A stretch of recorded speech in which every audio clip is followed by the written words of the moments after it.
everyone, welcome back to my channel. My name is Dania if you're new here, and in today's video I'm going to be showing you the brand new Procolored K13 Lite DTF printer. This is one of Procolored's most beginner-friendly printers. You're gonna see just how easy this was to set up and get started. I have loved using it these past couple weeks, and the prints I've been getting are beautiful. So in today's video, I'm gonna be unboxing the printer, setting it up, and I'm gonna share my first impressions with all of you. So let's get started. The printer came in this huge wooden box, very well protected. This also included the smokeless oven, which we'll talk about in just a few minutes. My heat press shipped separately, so make sure you're subscribed because I'm going to be featuring that in my next K13 Lite video, and trust me, you don't want to miss it. Before we get started with anything, I want to give a huge shout out and thank Procolored so much for sending me all of this. Getting the printer and the oven out of the box was definitely a two-person job, so I had my husband help me out. Once we got everything downstairs, I was able to take both of them out of their boxes by myself, but honestly, the oven was way heavier than I expected, which I was pleasantly surprised about because I could tell just how high quality it was. I'll show you exactly how it looks and all the upgrades they did once we unbox the DTF printer. All right, now was the exciting part. I got to open up the box and see the color in person. I just couldn't wait to see what those hints of red looked like because I saw pictures and I couldn't tell the shade. And I love, you know me, how much I love pink, and we'll talk about that in a minute. But there's something about a certain shade of red that I just love so much. I think it's because ruby is my favorite stone. Okay, watch me almost mess up my camera. Yep, there it goes. Thankfully, nothing happened. I don't know what I was thinking, but let's move on from that. Now, this printer comes in two colors, the beautiful white with the hints of red that I received, and it also comes in pink. Okay, now let's look at the accessories box that came in the same box as the DTF printer, and this pretty much has everything you're gonna need in the beginning to set it up. So those USBs are the ripped software, which you're gonna use to upload your designs and print them later on. And then this is a very pretty acrylic piece that goes on the top. If you get the pink one, it says Fluffy Panda instead of Galaxy Panda. I thought that was adorable. So the paper trimmer or the film trimmer, and then all of these pieces, you're gonna see how I'm gonna assemble them in just a couple minutes. Make sure you hold on to everything because you might need some of these in the future, even if you don't need it in the beginning for the initial setup. And also lift up that cardboard piece to make sure there's nothing stuck between it. I almost missed a few things.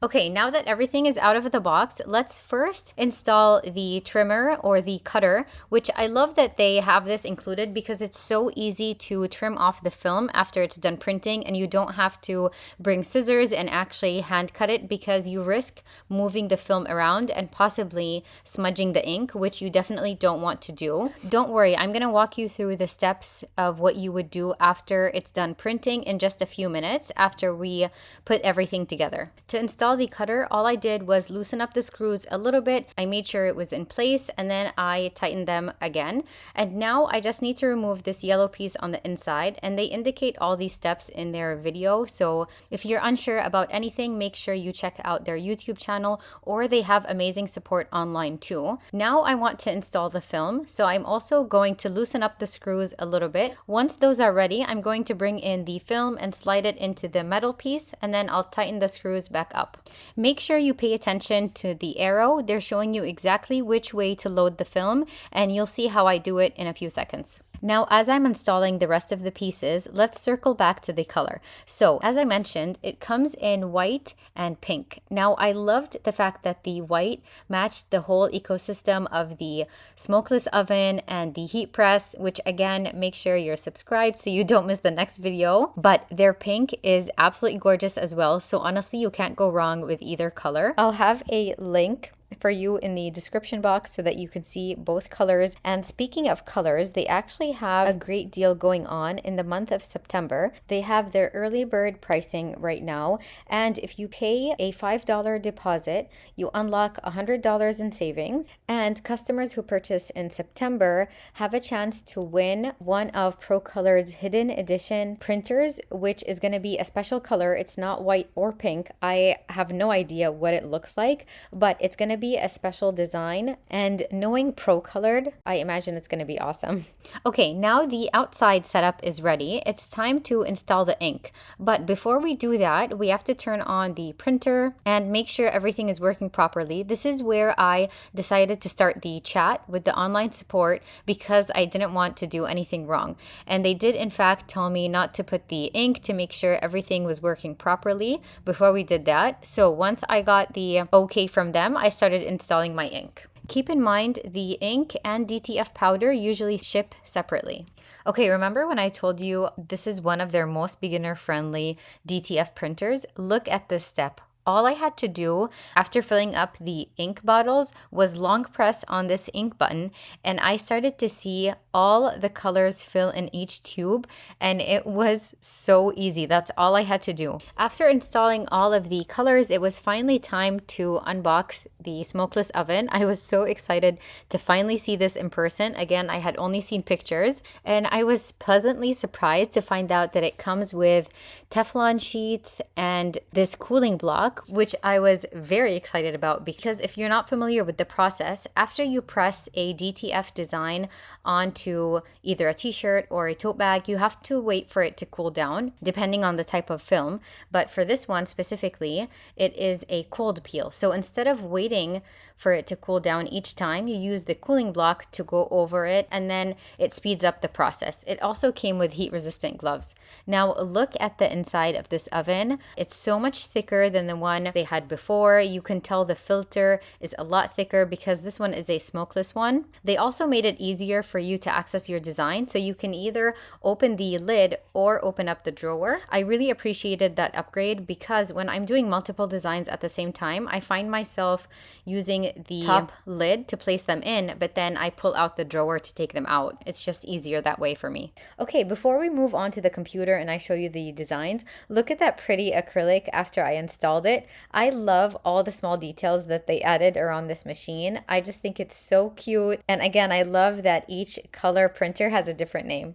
Okay, now that everything is ready, I'm gonna head over to the RIP software. And again, this is the software that was on the 2 USBs that you saw in the accessory box, and I had support help me install the program on my computer. It was a very easy process because they pretty much took over. So now I'm just importing my designs and I'm sizing them accordingly. So in the bottom left, you can see that's where I decide how many inches I want the first one. And then I'm going to use the same import button, which is in the top left corner, to import the second design, and I'll also size it down accordingly. It came into the program pretty big, but that's always actually a good sign because it means it's a high resolution image.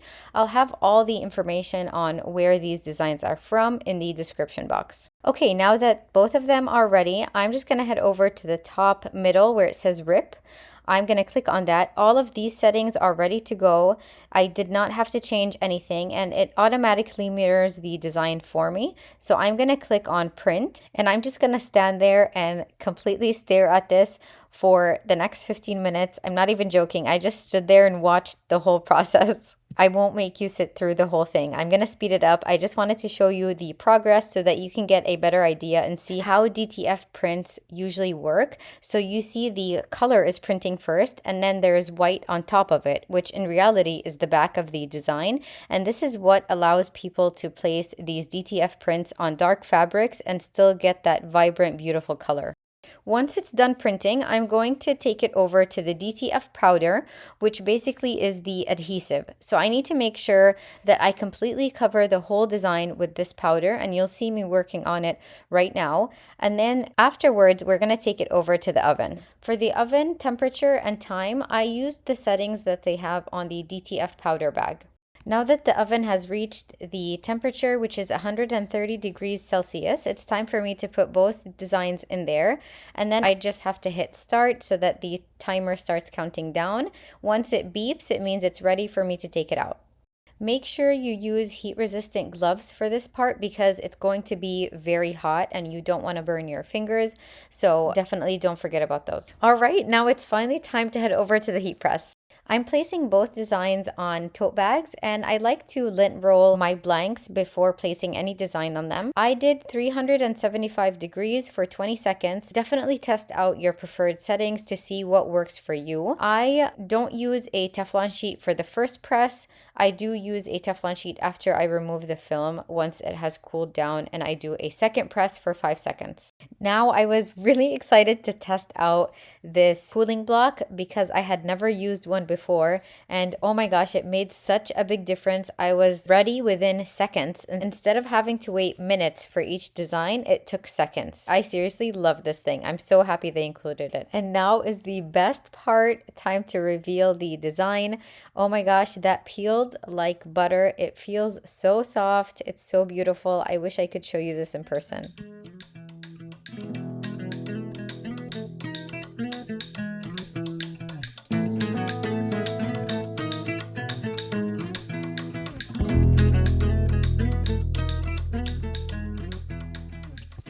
All right, here's another look of the tote bags we worked on today. Look at those beautiful colors. I mean, it never gets old. I am amazed each and every time. Look at the second one. These are such perfect designs for fall. I love how they turned out. All right, that is everything I have for you today. Like I said, I'll have the link in the description box if you want to check it out. If you have any questions, leave them in the comments section. I appreciate all of you. Thank you so much for watching, and I'll see you in next week's video. Bye.